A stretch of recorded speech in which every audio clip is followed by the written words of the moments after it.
இந்திய பெண்கள் அதிகளவில் விளையாட்டை வாழ்க்கை தொழிலாக தேர்வு செய்ய வேண்டும் என Sania Mirza அழைத்துள்ளார்.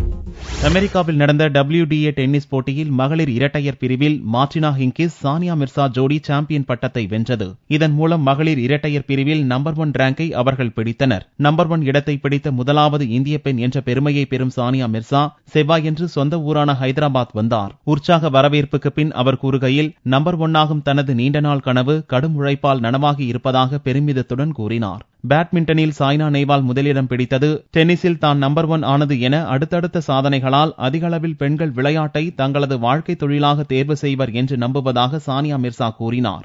I don't look at it like that. I look at it as being, I've done this for the country, I've done this for myself and for my family, and I really don't like to look at the negatives, but I do believe that with me and Saina and the things that have happened over the last few months and the way we've been playing, I really do hope that sport does become a career option for girls, and girls aren't stopped from going outside to play because they're going to get dark. I hope that they do get that opportunity and get a fair opportunity as the boys to play.